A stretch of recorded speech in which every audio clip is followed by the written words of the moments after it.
All right, I'd like to welcome everyone to episode 5 of Wine Piece. I'm Justin, this is Mitch. Mitch, let our audience know where we are. Yeah, so we are still in Syrup Village, right? Yes. All right, we're going to go over episodes 13 through 17. And last time we spoke, we were just watching Captain Kuro appear in his full pomp, his full splendor in front of the crew. His wonderful lapel At collar. least he has claws now, his kitty claws. Yeah. Before we get into that, though, let's talk about our wine, because I really want to get into this, these fights, plural. Right. Let's open it up. What do we have here? Today, we're going to be talking about Chardonnay, and you'll see why. So, we're drinking is the Raeburn Sonoma County Chardonnay from 2021. It is a white wine.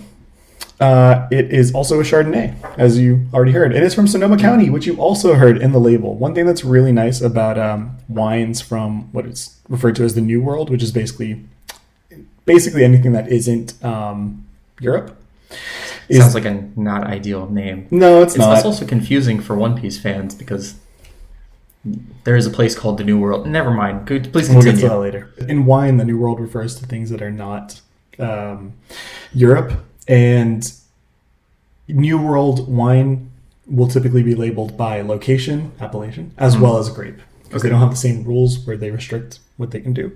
So we had a lot of information right off the bat. And really, this is straightforward. This is one of our new wine themes. This is our wine theme for Usopp. Okay. Usopp's wine theme is going to be Chardonnay. The reason for it: Chardonnay is an extremely adaptable grape. Okay. Most grapes, they'll only grow in one or two types of climates, and they can be very specific about the conditions that they need in order to be successful to be able to be turned into wine. Every description here is going to feel like a shot at Usopp. The conditions are very important in order for him to be successful. Well, no, that's for other wine grapes. Okay. Chardonnay can grow anywhere. Oh, okay. Basically. Usopp can be successful anywhere. Exactly. Yeah. He might fail. Yeah. But he can. The opportunity for success is always there. Exactly. So many grapes also really only lend themselves to one type of wine style. Chardonnay can basically do everything. It's often called a winemaker's grape because you can pretty much do what you want. Do you want a really light, acidic wine? You have Chardonnay from places like Chablis or from other cold weather places. If you want a heavy, full-bodied white wine, you have Chardonnay for that. Mm-hmm. Red wines are typically aged in oak. White wines typically aren't, but Chardonnay can be aged in oak and be very successful with that. You can also make sparkling wines with Chardonnay. You can make sweet wines. There's so much you can do with Chardonnay. It just works. Okay. Right? That, to me, really kind of works with Usopp in the sense that his adaptability with his lies, with his slingshot types, it has that same chameleon nature to me that Chardonnay does. Right? Okay. So far, most characters have some level of adaptability, but most characters seem to be a lot more specialized, whereas Usopp seems to kind of thrive on adapting plans, strategies to what's going on. The other thing, Chardonnay is a grape that gets a lot of hate. Okay. So there's a kind of drinker that is known as an ABC drinker, anything but Chardonnay. That's because there's a lot of boring one-note Chardonnays out there. There's a very specific style of Chardonnay that became very popular to make very cheap Chardonnay, where you cover up anything good about it with other things. And because of that, people who have not experienced Chardonnay tend to think that that is the only thing that Chardonnay can do, and that it's a grape that has no depth. Hopefully you're seeing a connection. I would like to think that Usopp has lots of depth. Yep, but at first glance... Yeah. Also, some of the greatest wines in the world, particularly white Burgundy, are made from Chardonnay, but people are often too stuck on that first impression. Once you have a good Chardonnay, though, your opinions tend to change. Chardonnay can be a very transformative grape, both in the sense that it can do so many different styles, but also it can change the way that you look at wine. How long do these transformations take place? And let's keep that in mind for anyone that's against Usopp. Please say years. No. It depends. But, I mean, you can have, just by growing in a different place, a completely different wine that you wouldn't believe are made from the same grape. So, let's open this up. This one I'll just cut back to this. It's a little odd to say, but a lot of Usopp's appeal is his success in spite of his lacking. It's interesting that you say that because Chardonnay on its own can actually be an extremely bland grape. Mm-hmm. Right? It really is down to growing it well in good places, but also having a winemaker that knows what they're doing and is dedicated to doing the things that need to be done to make it great. Sure. There's some wines that you don't have to do much to them, and they just come out great. Chardonnay, you need to know what you're doing. You need to have a plan. Again, Usopp. Yeah, if you have a badass with a sword, he's going to be cool. Yep. If you have somebody with a slingshot, you better know what you're doing.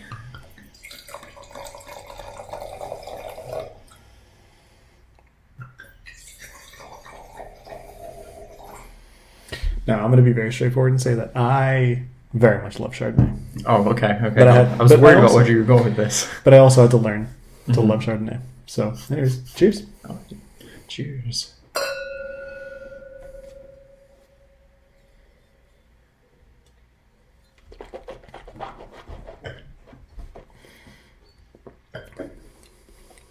See, I just like trying new things, so I feel like every time I'm going to be like, oh, that was great. But really, I need to, I guess, try them a few times, but it was great.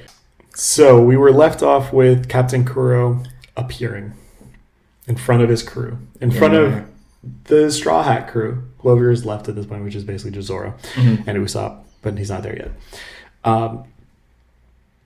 And he's very annoyed at the fact that the plan has not started yet. So Usopp's delay tactics have worked. We get this interesting situation right off the bat, though. It's actually a very good character moment for Nami. It's the beginning of episode 13. Nami steps over Zoro to get out, right? So we have this idea that Nami is willing to use other people to get ahead. You've mentioned before, Nami is a solo act. Yep. And it's true. And she does that. Some of the themes that I put into this episode in particular really stood out are these themes of responsibility, duty, and blame. And it's really Usopp who struggles with them. But kind of looking ahead at some other stuff, it does seem like there are things that Nami could struggle with as well.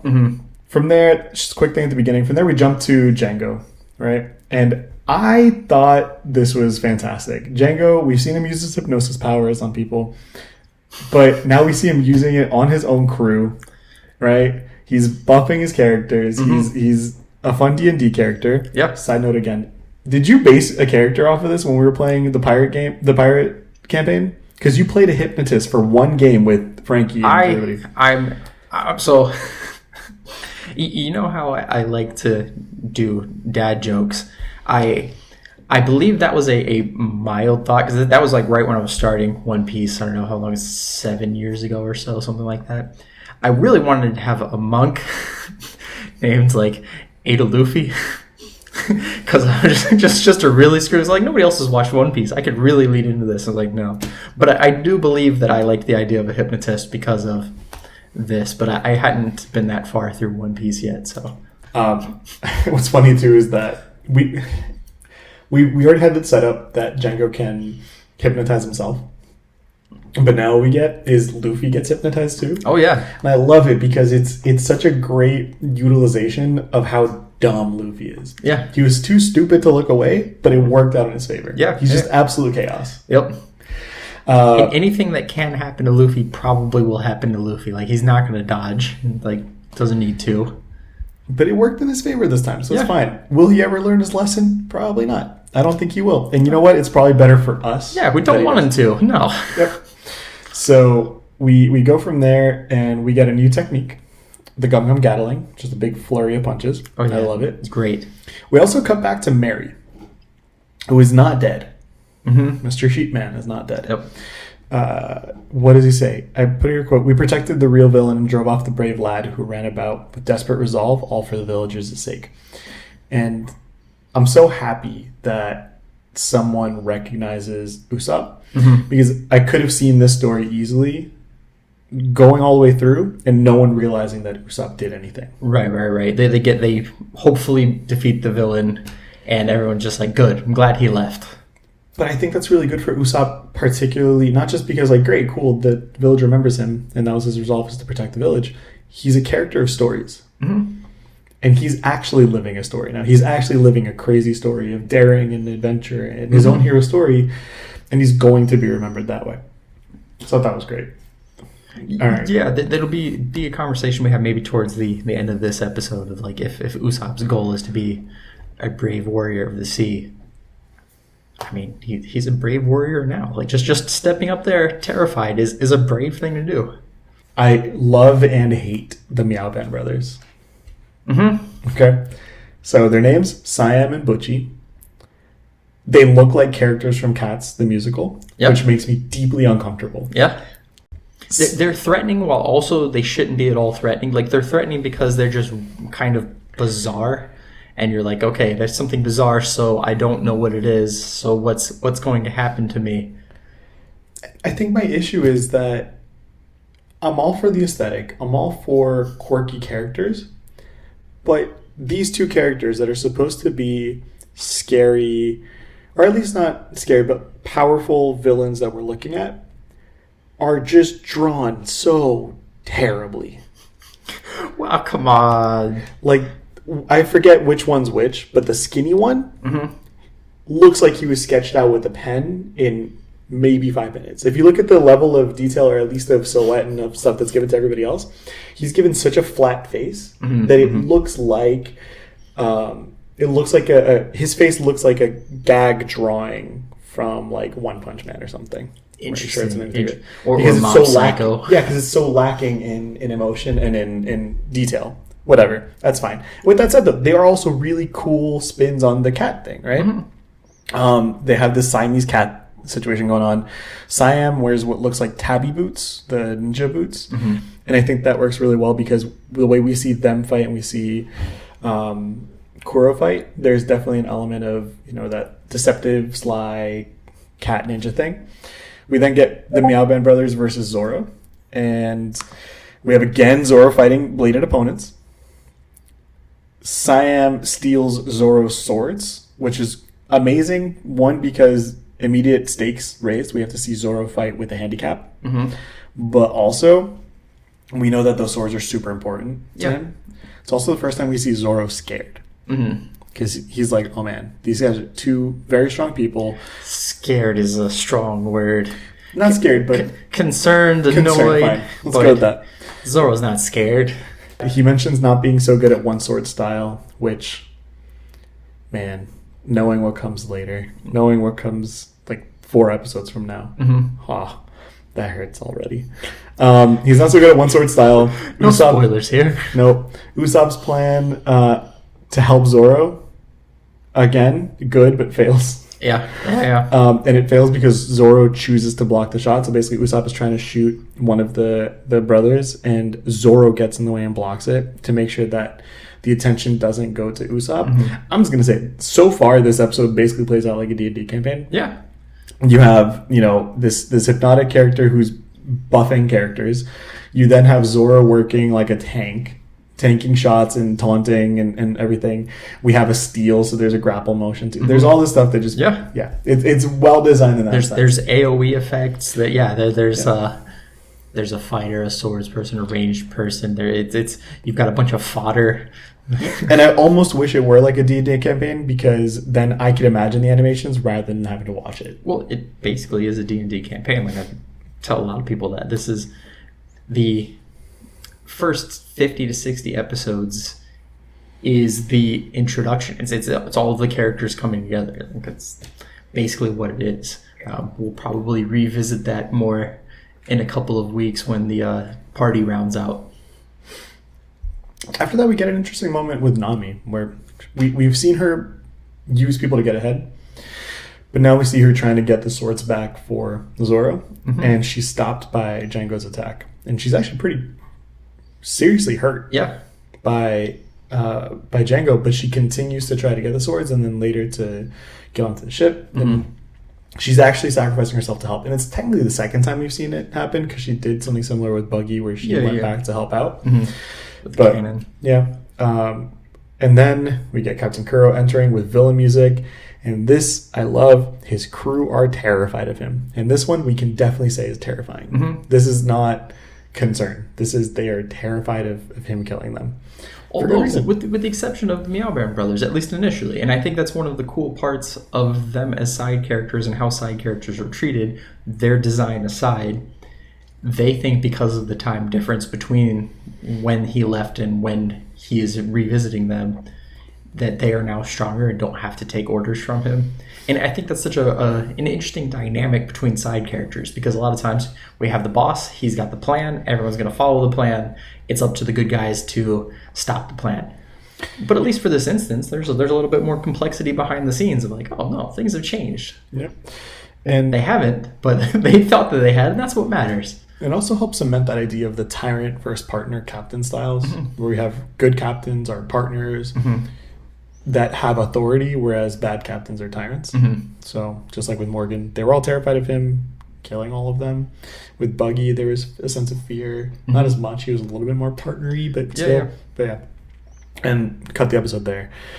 We go on to 14. And now all right, I'm just going to get into it. Okay, visual quality of this episode in particular is actually particularly bad. And if you go back and watch it, it's doubled. Like there's weird edges and it's doubled, and dang. And I was thinking maybe it's my TV, but no, I watched it on It's not your TV. Yeah, it's doubled. But I'll also jump immediately into a good thing. And all I put here was oof. Like good oof. Okay. Kuro's voice actor saying Django or Django. You know, I love me some good voice acting. You can't knock the voice acting. Like the voice acting is this early part of this story. Like I want to make that a ringtone or something. Just someone like calls me Django. I'm done. Right. We then get the pussyfoot maneuver, and I really want to know what the Japanese translation of it, because if that is a pun that worked in both languages, I'm so happy. That's a great pun. Yeah, fine. No, you're right. It's not my favorite set of finishing move attacks. I think it's great because one, it looks really cool. You can't see it, but it's cool. It works in the sense of what have we seen from Kuro so far? Disguise. We've seen that, but also he's the man of 1,000 plans, and his attack we learn later. He basically goes berserk. So he puts away all plans, all control, and he just goes. I think that works great as a finishing attack where he basically relinquishes the thing he's known for. On top of that, I think it's really interesting that they play with the physics of the world here in a non-devil fruit way. Yeah. Well, for a second time. Who was the first one? Django. True. No, you're right. We have a case here of he hasn't taken as far as we know, eaten the hypno fruit. He's just talented in his craft. But hypnosis, I guess, is something that there are people who accept it within our world. Whether you accept that it's real or not, you accept it in our world. Someone moving in such a way and so fast that they disappear, that's in the world of anime. Only. Like we have hypnotists. I hate that I'm thinking in my head, what do I think is more likely? Somebody that can run so fast that I miss them, or someone that could just hypnotize an entire group of people into falling asleep and jumping off a cliff. I'm just going to say yes, that's true. We do technically have people that call themselves hypnotists, and there's a science and study behind hypnotism in real life. That is fine. I will.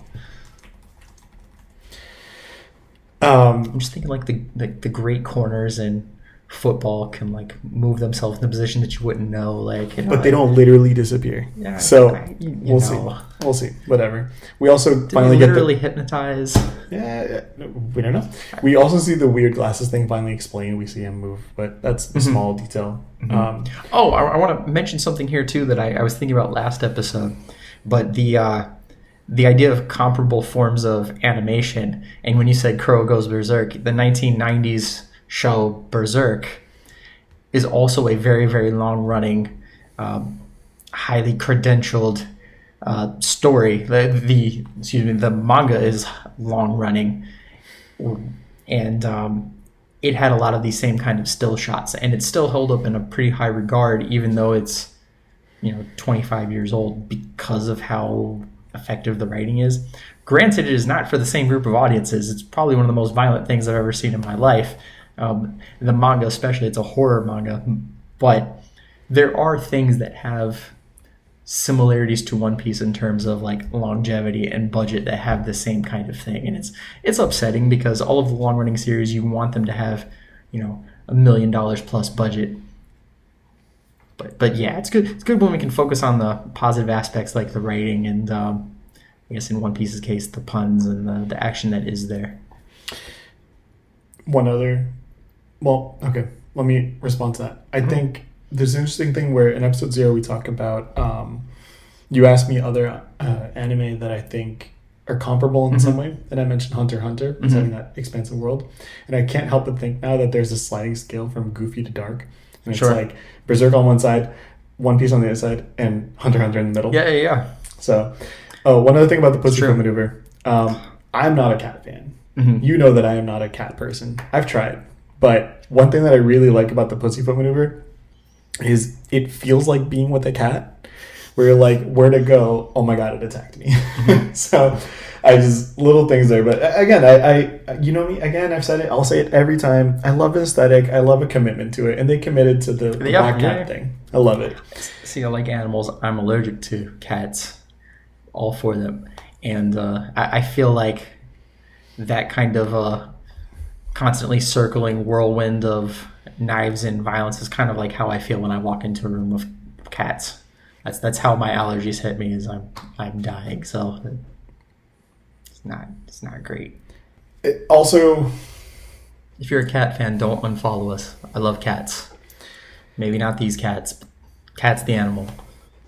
It's also worth saying that Kuro's entire arc from Clannad to Kuro has been handled so well, and there's real development there. We get a lot of backstory, but even just removing that, just that development from butler to villain in relatively short period of time with just quick little moments that still feels like it flows properly. That's great. We've only seen one moment of violence so far, by the way, when he attacks Mary. And now we have the Pussyfoot maneuver. It's happening now, but we've only seen one actual moment of violence. But there's a sense of fear and terror that's just there. That's great. From there, we go to Zoro, who unleashes a new attack, the Tora or Tiger Trap. And now I have to ask, does he always name his moves off of whoever his current enemy is? Because he had Onikiri after the Onigiri. Now he's fighting cats, so now he has a cat move. Is this a thing that I should keep following, or is it just coincidental? Let's run it and see how long it goes. Okay, I'll leave it there.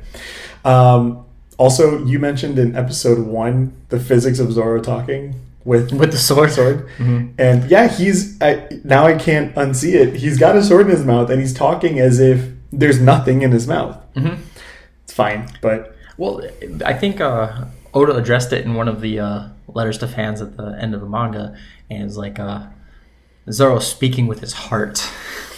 It's his will. Although, like, some of the voice actors in different countries will actually like put something in their mouth, like a pen or a stick or something, and then talk through that, so it actually sounds that way. The English voice actor is Christopher Sabat, and I believe he does that a lot of the time. And it's funny because he actually does a good job. You can actually hear him enunciate words with something in his teeth. He's a very talented person. Christopher Sabat is extremely talented. Yep. Also, we have not an answer, I guess, but confirmation from a thought that we had.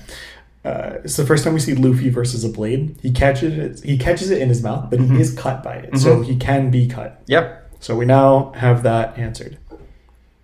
Yeah, a couple extra weaknesses. Weakness to water, can be cut. You know what occurs to me? We kind of skipped an important moment, or I think an important moment where Kaya shows up. Because we talked about Luffy getting cut, right? Didn't Kaya show up before Luffy got cut? I have it 2 notes down. Okay, fair enough. Maybe she did. Continue on then. Mention the Kaya thing. Because I can jump into the next one. I have one thing in between. What was your one thing in between? No. Keep it going. Keep going. So also, we finally got an answer that we could have just Googled. It's very simple. we're not Googling things. Don't Google things. You're going to find out too much. I refuse. No, but we didn't even have to Google it for like Okay. One Piece purposes. What Zoro wears, it's called a haramaki. Not a harumaki. Haramaki. Oh, so it's an A, not a U. We've been pronouncing it with U. Haramaki. Yeah. Haramaki is a spring roll. Nice. Haramaki is Zoro's thing. Okay. But yeah. So we have the Kaya moment. The Kaya moment. So we have here. What do you want to say about Kaya first? Because I'm framing it around Usopp. I like any time a character in a bad situation gets the opportunity to have agency. And I like that Kaya is making a move. Whether or not it's the best move, when you have an arc with Usopp who's constantly making the worst move, I like anytime a character is making a move, particularly one where you think that character is not going to do something. And I think this is something that complicates Kaya's character a little bit. She's attempting to have some autonomy. She's attempting to do something. And so I appreciate that. However, I would like to hear your thoughts. For me, it was just, I liked the character moment of Usopp jumping in to save Kaya. He knows how powerful Kuro is. We've already seen him crawling, basically, because he was hurt. Yep. And he still chooses to jump in to save Kaya. He obviously is able to, I don't want to say prioritize, but sort of put people he cares about ahead of his own well-being. And he's able to put himself in danger, in the way of danger, for other people. So while he is a coward for himself, that gets overridden with other people. And I think that's a great precedent to set up. And it's already been set up multiple times now with the village, with the kids, with Kaya. But I think it's a good precedent to set up. And maybe that's another thing that, for me, stuck out. That, yeah, he's a coward, but he still does stuff. It's that idea of who's the bravest person, the one who doesn't get afraid or the one who does stuff even if they're afraid. Right. And it's a good argument. He's a great foil in that sense to Luffy. And it's great because they're both young little morons in their own way, but with very different approaches. You said before how Usopp is the best sort of human analog for us, right? Yeah. If you're coming from a place of peace and quiet and everything, this is the more realistic thing. That he'll jump in. He has that instinct, but he isn't necessarily the immediately most brave person. Also reminds me of Midoriya Izuku from My Hero Academia. It's that idea that a hero just jumps in, like they just can't stop themselves. Right. Even if they have no possibility of defeating the villain. With Usopp, it's more about like his fear of loss. And I think the cowardice for himself is he's afraid he's going to lose out on opportunities. He's going to lose out on this like mythical future that he might have. Pirates are these mythical beings. He's going to go out and find some kind of fantastical success. And if he dies, he can't do that. However, that's kind of in his head. That's this fantastical belief that's very undefined. The losing of someone like Kaya or his friends, that's not even mythic. That's just something he can immediately perceive. And the fear of losing those things, the tangible things that he's already attached himself to, outweighs anything. And it's really cool. You can understand all of us wanting to have a perfect present to somehow have a great, perfect future. But there are some things that have greater value. And for Usopp, it's his loved ones. And it's great. It's just, I don't know. I just like the wine theme that I created, right? Give it a chance. Right. There's something there. He may be 90% cowardice for himself, but there's that 10% of like, he will stick his neck out for other people. There you go. And he will take a beating every time in order to like help other people. That he does. And let me just say, Luffy is basically impervious to most things. So him taking gunshots, you're like, whatever. Usopp is not. No. So it means something when he takes those hits. Yeah, Zoro kind of shrugs off a stab wound from Buggy. Zoro has taken mortal injuries, and he's like, I'm a nap. Yeah. I'm a nap and I'll be fine. Small detail, but again, inconsistencies. Maybe just change of animators or something. There's a gun that Usopp uses, right?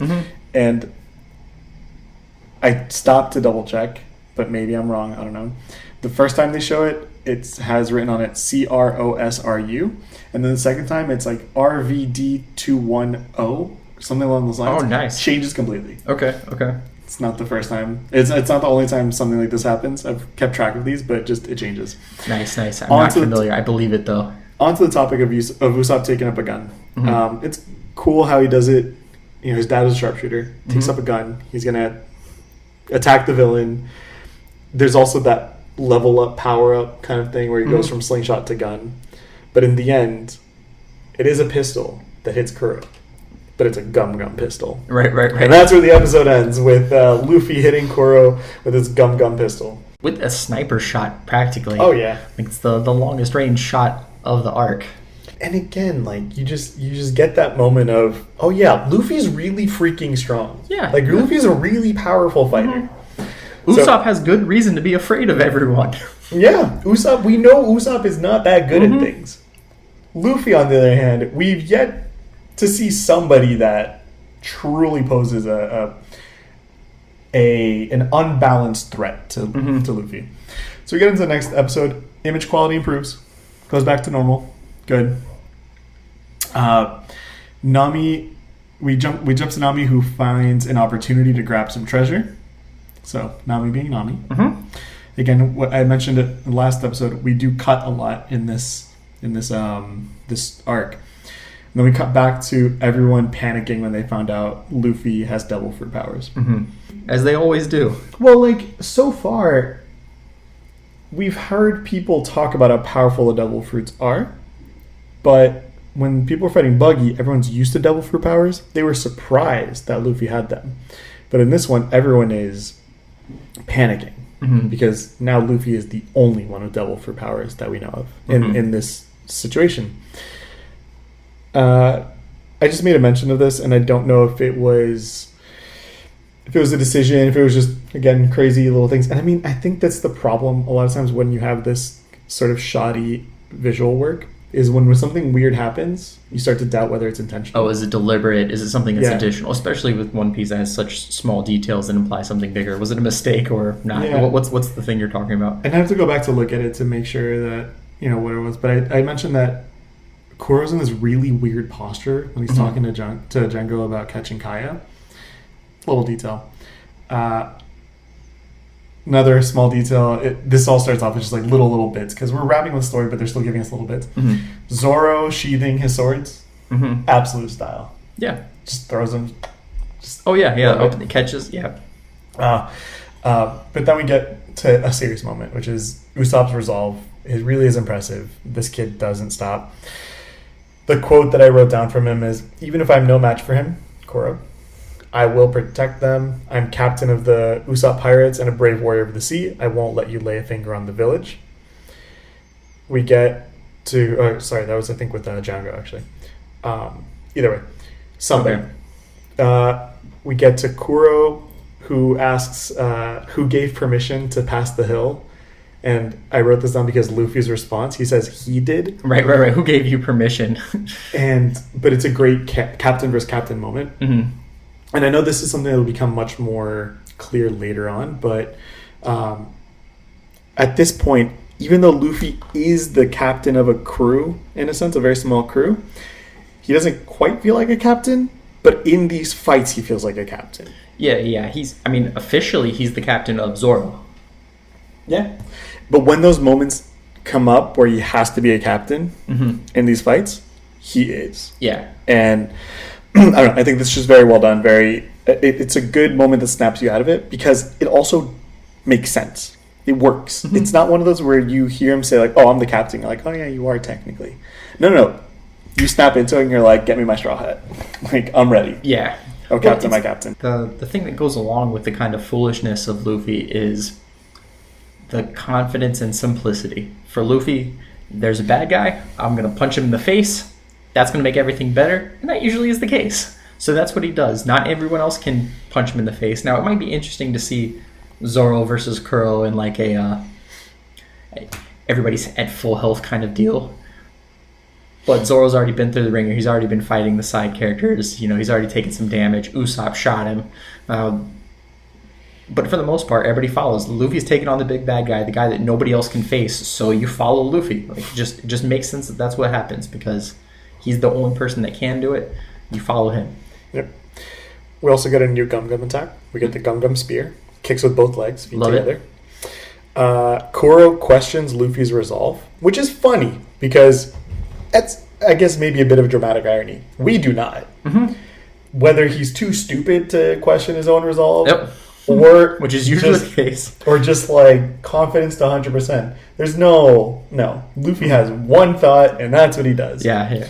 I'm gonna be Pirate King, bro. Like, but we get a typical Luffy situation, which is becoming a good recurring thing. It's a consistent thing.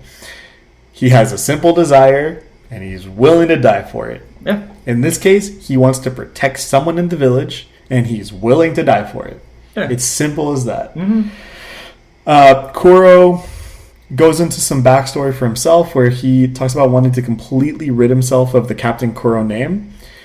And this is an interesting one because this is another complete deviation from Luffy. Mm-hmm. Luffy's only thing is he wants to be a pirate. He wants to be king of pirates. There's no stopping that. And mind you, in some ways, he's sort of the least piratey pirate that we know of from all these people because we keep on seeing pirate villains. Mm-hmm.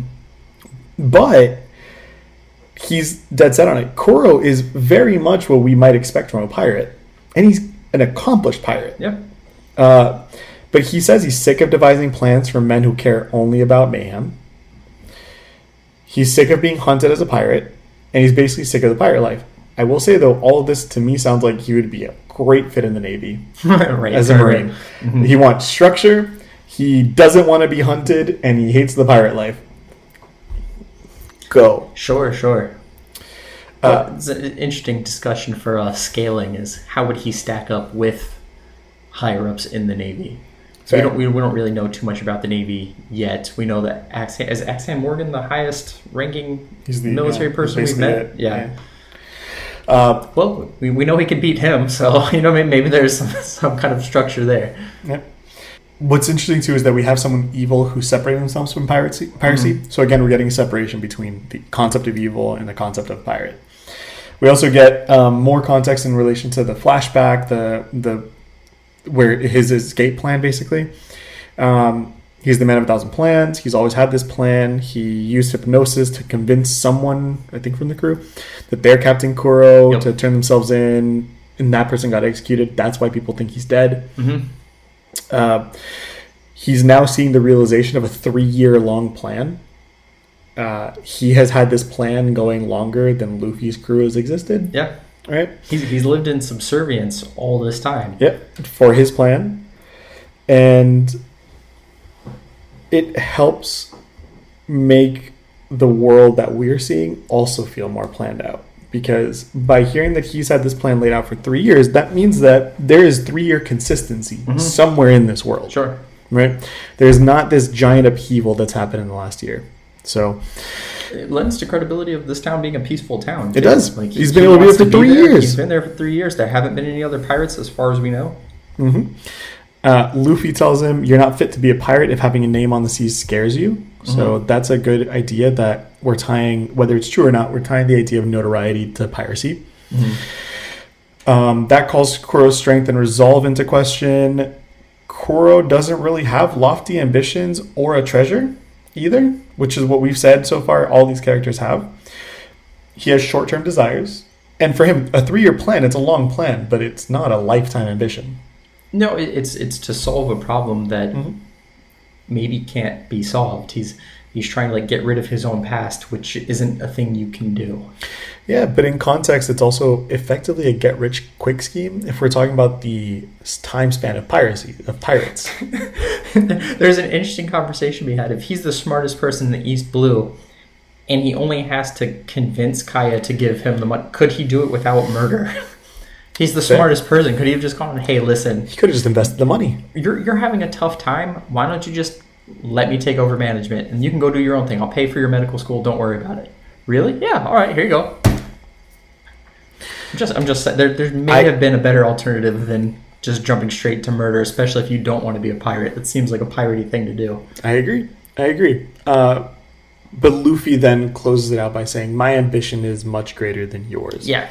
So my question then becomes, are we starting this idea of the strength of a character is guided by the strength of their ambition? So far, everything points to the fact that that is a key factor. Mm-hmm. Where do you know? You need to be willing to die for your goals in this world. But we have it in a bit of a more direct way at this point. Yeah, the structure of power for One Piece is less of this abstract thing.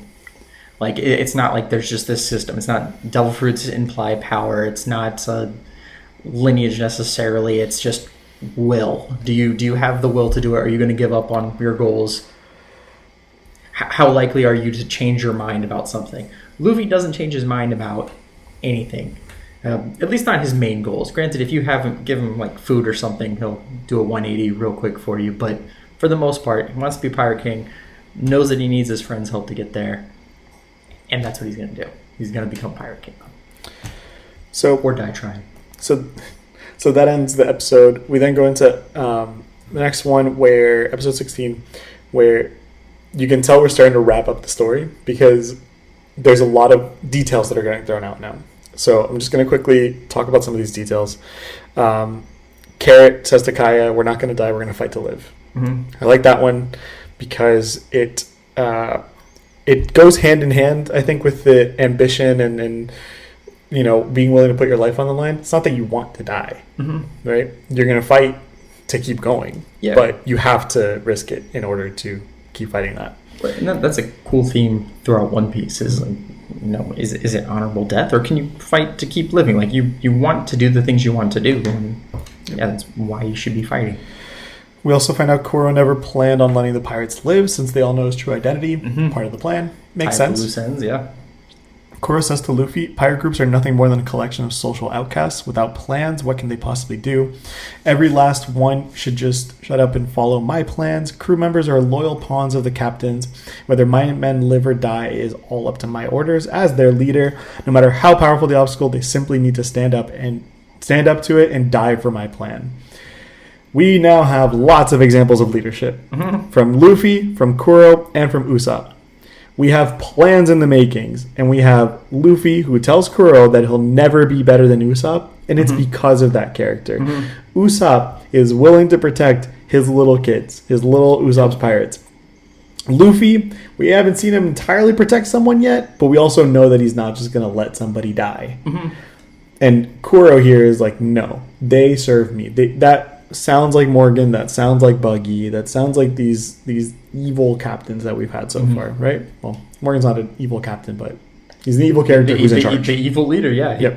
He attacked his men. Buggy held up his men as a human shield. Kuro is attacking his men. Like, yeah, it's all right there. And man, there's just so many elements here. There's so many angles to look at this idea of dying for a goal, right? It's you should be willing to die for your goal, but no one else should compel you to die for their goal. And that it's consistent. Again, consistent, which is really important. Well, it's because like there is a way to live. Like I think part of the reason why Kuro wants to get away from pirating is because pirating is a process. It's not a you are the pirate or you're not a pirate. It's a constant ongoing thing.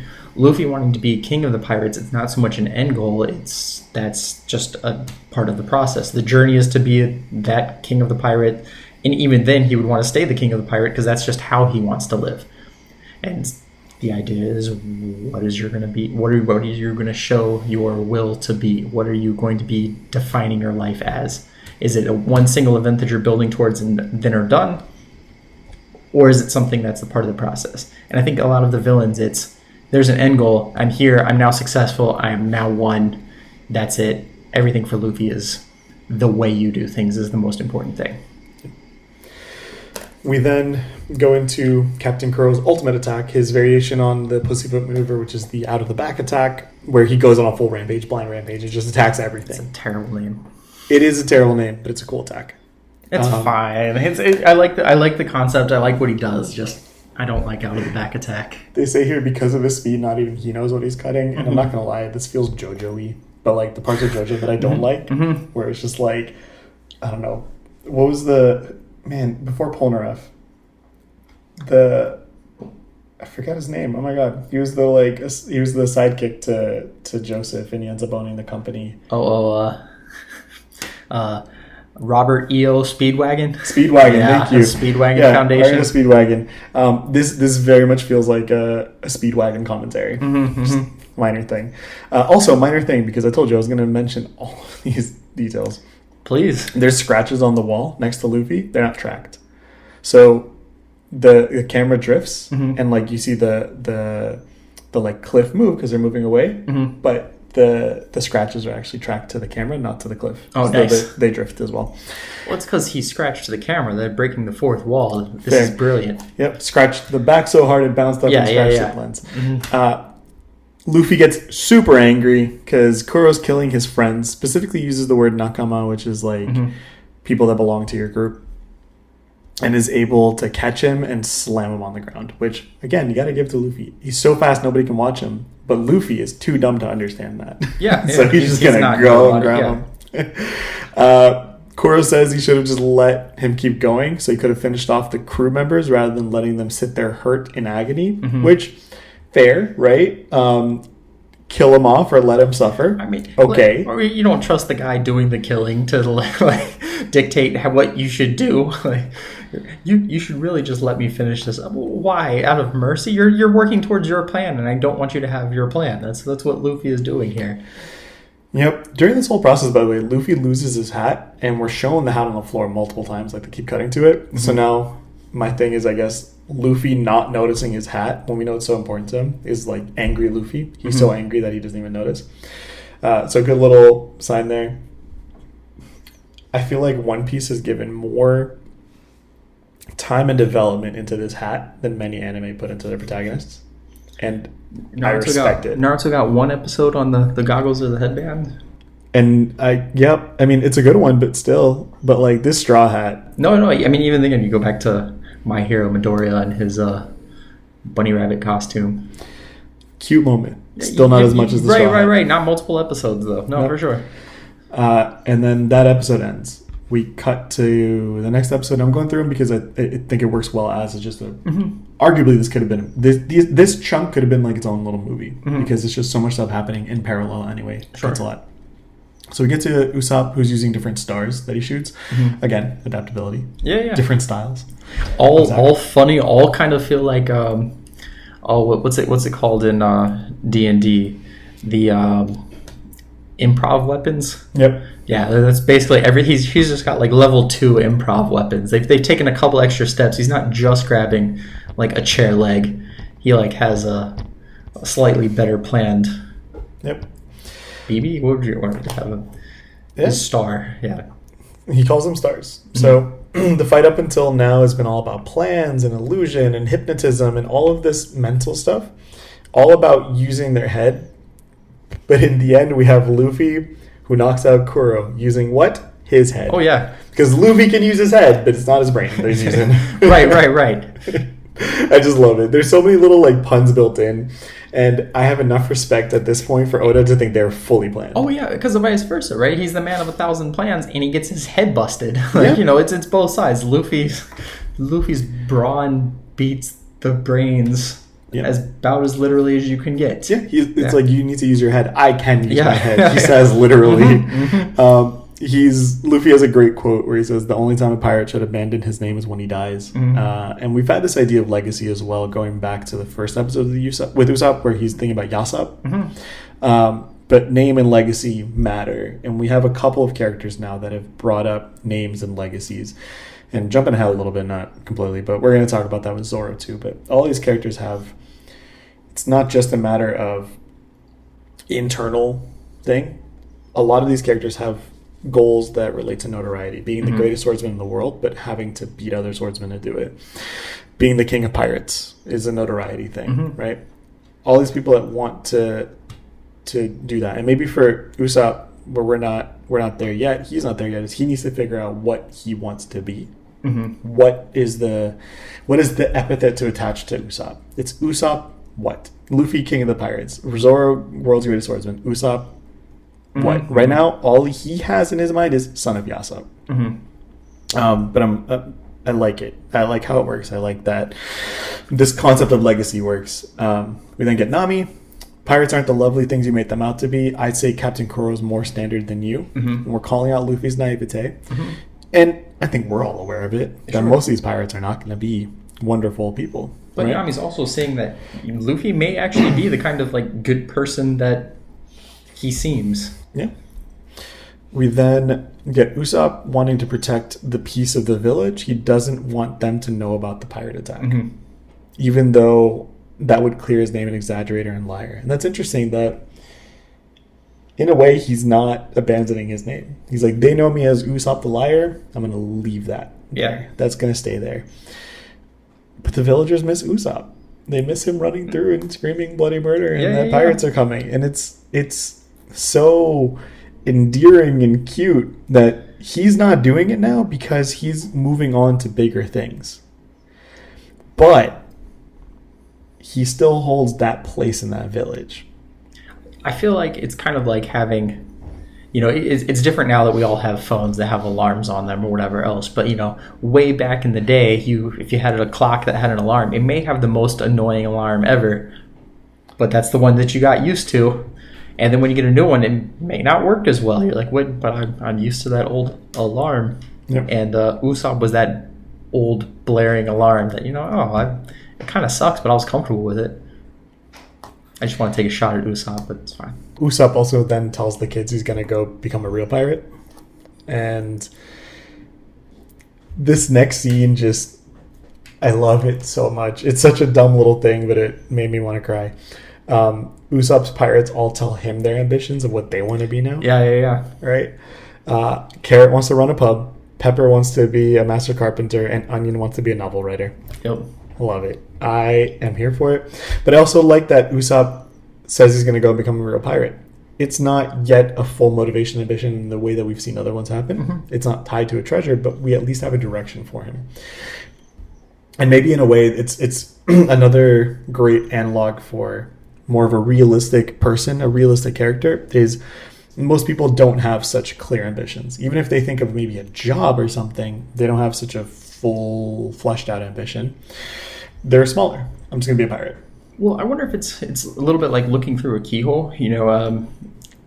Zoro traveled around as a kid, fought a lot of different swordsmen, has some sense of what the world is like beyond, just himself. Luffy met Shanks as a kid. He has some sense of what the world is like outside of himself. Usopp didn't really have his father around, and from everything we can tell, the town that he was in, Syrup Village, was very peaceful and calm, and nothing is going on. So just being a pirate is already a big deal, but it's a little bit like looking through a keyhole. What does that actually mean? He's got to have some experience with the world before he can even know, because he hasn't met these greats like the others necessarily have. Yeah, his ambition really is limited to the town, which he had one, right? Yeah. Protect the town. That's done. Now he's got to move on to bigger ambitions. Yeah, he's got to take the first step. We then find out Kaya's illness was largely caused by her mental and emotional state, meaning that Usopp actually helped. Yeah. He was there. He was helping with his stories and stuff. Yeah, she lost all of her family except for the person that was trying to steal what little bit of family she had left. Yeah. And then Usopp was there to save the day. Yep. And then, because it's convenient, but at the same time it goes back to what was the first thing Luffy said? I need a ship. Kaya gives them a ship. It's a caravel, and it's the Going Merry. Fantastic. And that's how you can always remember her butler's name was Mary, is because the ship is the Going Merry. There's no reason for you to really remember his name except for that. So, Usopp's invited to join the crew at that point, and he accepts it. And then we get some. You can't gloss over him being invited to the crew. That's great. It's such a good moment. Because he thinks he's going to go off on his own. And they're like, no, you fool. Just join us. That's true. And he's like, surprised. I get to be the captain? And he's like, no, we have one of those already. No, of course not. But the reason I'm glossing over it is because we have the mom moment. That's the thing. Okay. We find out where Usopp's lying comes from. When he was a kid, his mom died.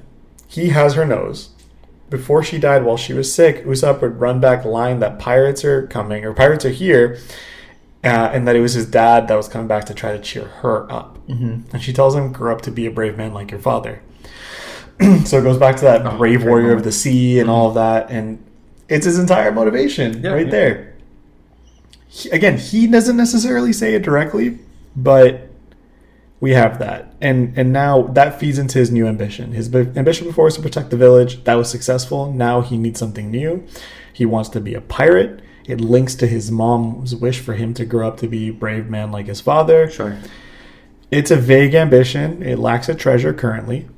But it seems like they're setting it up because of the way he works as well, that the treasure is his crew. Something similar to that, especially because that is what directs his ability to be a pirate. He's a pirate because of this crew. With this crew. And as long as he protects them, he will continue being a crew. But also, because of what he's done so far, his moments of bravery have come protecting people he cares about. So if he wants to be a brave person, a brave man, being around people he cares about and wants to protect will naturally lead him to moments of bravery. In moments of growth, there's an interesting fear you could have here too. Now that he's leaving his town, leaving Kaya, leaving his crew, where is this conflict going to be for him? Is he still going to be willing to die for the others on his new crew that he's really only met for 48 hours? The hope is that they're his new treasure, but it's an interesting thing to see coming up. If he wants to be brave, he's going to have to do that, but he's also going to have to separate his fear for himself with these people that, again, he's known for a very short amount of time. Yep. Also, it dovetails well with his previous ambition because he protected the village and protected the kids. He finished that. He disbanded the crew, so now he's joining a new crew.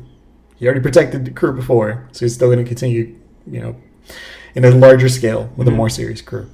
So there we end it. And one thing I want to throw out there really quick before we kind of wrap things up. For those of you watching or listening, the plan is if we have a wine theme for a character, we'll introduce it when we have the episode where they join. So Usopp joined the crew. We have his wine theme. On the topic of Usopp, though, the wine theme and everything, I don't know. I really like what they do with Usopp. And we've talked about this. I am also a weird person. For anybody who watches Demon Slayer, I like Zenitsu. I tend to have a soft spot for cowardly characters. They're not my favorite, but where a lot of people will be like, oh, he's so annoying and whatever, I tend to like those characters because they push back against this one view of heroism.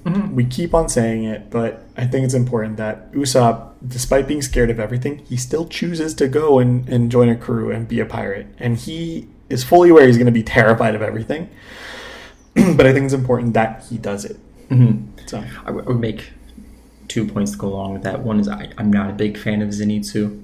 Demon Slayer animation looks great. Zenitsu's attack is great, but I mean, I made the joke to you before that Zenitsu is like another character that we're going to be having coming up, minus the charm, adding in Usopp's fear. And I'm just like, Zenitsu's fine. However, I think it's very important that when you're watching One Piece, you take breaks and watch other things too.